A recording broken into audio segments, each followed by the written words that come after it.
Je sais pas si vous l'avez noté, mais en tout cas, la crypto casse, la crypto de Kaspa, est vraiment très verte en ce moment. Elle est résiliente par rapport à l'ensemble du marché, là où Bitcoin est en train de baisser, Kaspa tient fermement. Et c'est quelque chose qui est impressionnant et on va essayer de comprendre pourquoi. Je vais vous expliquer ce qui est en train de se passer d'un point de vue purement fondamental en rappelant ce qu'est Kaspa et les différentes nouveautés, parce que oui, il y en a beaucoup, et notamment une nouvelle qui a donné cette expansion de Kaspa ces derniers jours. Et ensuite, on va aller sur la partie technique, purement analyse technique, où vous allez voir que aussi on a beaucoup d'éléments qui nous disent que Kaspa est vraiment très bien positionné. Bonjour, je suis Cryptolyse, je suis entrepreneur, investisseur et trader crypto, et je vais vous expliquer ma position par rapport à Kaspa et ce qui est en train de se passer. Avant tout, on va rappeler ce qu'est Kaspa. Kaspa est une blockchain layer 1 qui est spécialisée dans la scalabilité. C'est vraiment le principe, elle est proof of work et elle veut être un Bitcoin ultra scalable. Si je dois vraiment synthétiser, ce serait ça. L'idée, c'est d'avoir une confirmation instantanée. Lorsqu'on fait une transaction, c'est instantané. Que ce soit infini, quasiment en termes de scalabilité, et que ce soit très fort, très rapide, très sécurisé, globalement, un petit peu tous les éléments du dilemme que l'on retrouve souvent dans les blockchains, et pour ça, ils ont inventé le block DAG. Alors, il faut juste comprendre que la notion de block DAG est un dérivé du DAG en lui-même, DAG qui est un dérivé de la blockchain.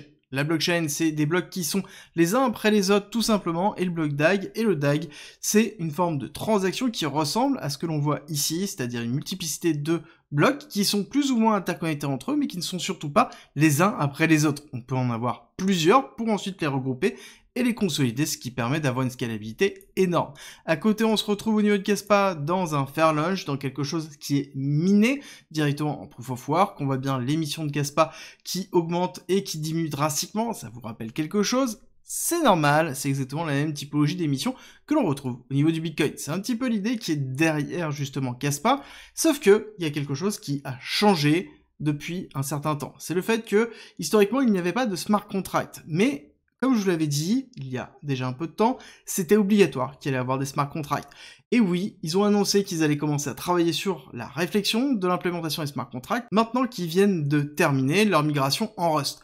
Rust, c'est un langage de programmation qui était très important, qui permet d'avoir une sécurité et surtout une optimisation extrême au niveau de la blockchain en elle-même. C'est quelque chose qui est complexe comme langage de programmation. Ils ont terminé et ça y est, c'est en train d'être migré. Tous les nodes sont en train d'être migrés en Rust, dans lequel on va avoir une augmentation des performances et surtout le cadre nécessaire pour pouvoir ici écrire les smart contracts dans Kaspa.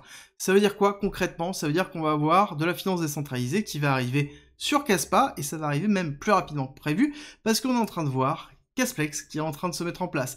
C'est un premier protocole, c'est le premier protocole dans lequel on peut créer des KRC20 tokens. C'est un petit peu comme le RC20, si vous ne savez pas ce que c'est tout simplement le fait d'avoir des cryptos qui sont directement implémentés dans Casplex. Alors, dans Kaspa, d'ordre général, à savoir que oui, il n'y a pas encore d'utilité pure à ces tokens, c'est le fait de pouvoir créer juste des tokens, et ce que l'on va vouloir à terme, c'est surtout des smart contracts complexes qui permettent d'avoir une véritable utilité à la finance décentralisée sur Kaspa. En effet, on aurait une blockchain qui serait en proof of work, avec derrière une scalabilité quasiment infinie, une sécurité très forte et une finalité quasiment instantanée, et ensuite un écosystème de finance décentralisée tourné sur du Rust, quelque chose qui est vraiment solide. Pour rappel, le Rust, c'est le langage qui est utilisé par Solana. Donc il y a un élément très fort, c'est pas quelque chose qui est nouveau, c'est quelque chose dans lequel il y a déjà une communauté de développeurs spécialisés dedans, donc on va avoir un écosystème qui va vraiment être intéressant. Et depuis qu'il y a eu cette annonce, je vous avoue que je regarde beaucoup plus Kaspa, ce qui est plutôt logique. Et je pense que je ne suis pas le seul, parce que quand on regarde un petit peu la courbe que l'on a devant nous, l'évolution qu'on a eue de Kaspa, Kaspa qui se voulait juste être une blockchain de layer 1 dans lequel c'était juste des transactions, être une monnaie rapide et instantanée, à quelque chose qui va potentiellement porter de la finance décentralisée, avoir une utilité en tant que blockchain, porteur d'applications décentralisées. Et c'est quelque chose qui, pour moi, est vraiment important et qui détermine l'évolution d'une blockchain. Et quand on regarde l'évolution qu'on a eue suite à la rupture de cette réaccumulation qu'on a eue ici, rupture qui a été compliquée, qui a eu beaucoup de mal à passer, on a eu une explosion. Et ce qui est intéressant de voir, c'est que le mouvement que l'on voit ici, ça ressemble quand même grandement au mouvement que l'on a ici. On voit bien ici la première accélération qu'on retrouve ici, le retracement, deuxième accélération qu'on retrouve ici, retracement, encore une fois ici, et ensuite encore un retracement avec une petite décélération. Là, ça va être intéressant de surveiller ce qui va se passer au niveau de Kaspa. Kaspa, nous avons un niveau qui est très important, mais pourquoi c'est en train d'accélérer aujourd'hui? Ça, c'est l'élément qui est très important et qu'il va falloir comprendre. C'est que nous avons maintenant un des gros mineurs de Bitcoin, Mara, qui a fait un post long comme le bras, qui explique que dans sa politique de diversification du minage, ils vont miner aussi du Kaspa. Ce n'est pas le seul, mais en l'occurrence, ils ont choisi Kaspa pour leur politique de diversification dans lequel ils vont investir pour représenter jusqu'à 16% du hash rate de Kaspa, ce qui est relativement conséquent. Donc forcément, il y a eu une phase de spéculation qui est arrivée, forcément cette accélération, cette dernière accélération qu'on a vue, mais il faut comprendre aussi que si on a des gros mineurs comme Mara qui se mettent sur Kaspa, ça veut dire aussi qu'on aura une pression baissière qui se mettra aussi sur Kaspa, parce que ce sont des sociétés qui sont spécialisées dans la gestion et l'exploitation et l'optimisation de l'exploitation de minage. Donc ça veut dire que pour eux, le but c'est de dégager des profits. Il n'y a aucune conviction derrière, il n'y a qu'une idée de rentabilisation. Et c'est pour ça qu'on risque d'avoir une pression baissière dessus.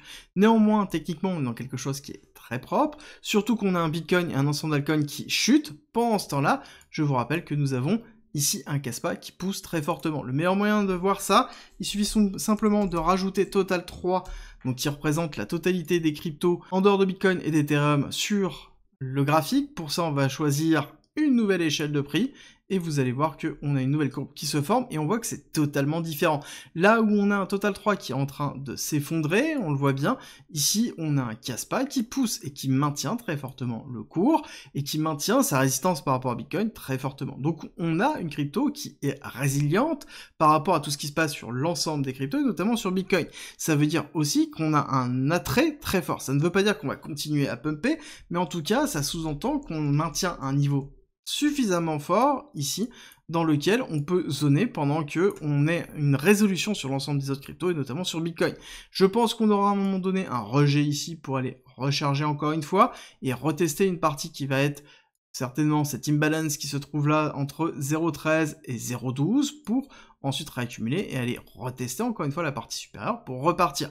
Si on part et si on casse, ça veut dire qu'on va aller très haut, très vite. Encore une fois, Kaspa est évalué comme étant une blockchain de layer 1 sans finance décentralisée. Là, actuellement, il n'y a que de la spéculation autour, mais elle est valorisée comme telle. Ça sous-entend qu'à partir du moment où il y aura la finance décentralisée, on aura une réévaluation du potentiel de Kaspa, et c'est quelque chose qui peut aller chercher, en effet, dépasser même les 30 milliards de dollars, à partir du moment où on a la finance centralisée qui fonctionne très bien, et dans une phase d'expansion de bull run. On peut même aller plus loin, dépasser pourquoi pas les 50 milliards, et faire rentrer Kaspa dans le top 10 à partir du moment, encore une fois, où on a une utilisation de Kaspa, que ce n'est plus juste une monnaie virtuelle, qui n'a pas de fondement pur autre qu'une idéologie, et qui a une utilisation réelle et concrète d'applications décentralisées. Là encore une fois, c'est mon parti pris, c'est ma vision de l'avantage qu'a la blockchain sur des cryptos qui ne sont pas Bitcoin. Bitcoin pour moi a cette capacité de pouvoir montrer quel est un asset de valeur et un asset de conservation de cette valeur, ce qui n'est pas forcément le cas de Kaspa. Pour moi, Kaspa c'est quelque chose qui est très technologique, c'est une avancée technologique qu'il va falloir justement pousser dans son utilisation avec de la finance centralisée, et pourquoi pas d'autres choses comme de l'intelligence artificielle, etc., etc. par la suite. Encore une fois, ce sont des suppositions, il va falloir voir est-ce que oui ou non on arrive dans ces zones-là et est-ce qu'on structure de cette façon-là. J'espère que cette vidéo vous a plu, vous a aidé, et si c'est le cas, n'oubliez pas de liker, partager, et si vous pensez qu'elle peut aider quelqu'un, partagez-lui directement, ce sera top pour la chaîne et pour lui, et nous on se retrouve très vite pour une nouvelle vidéo.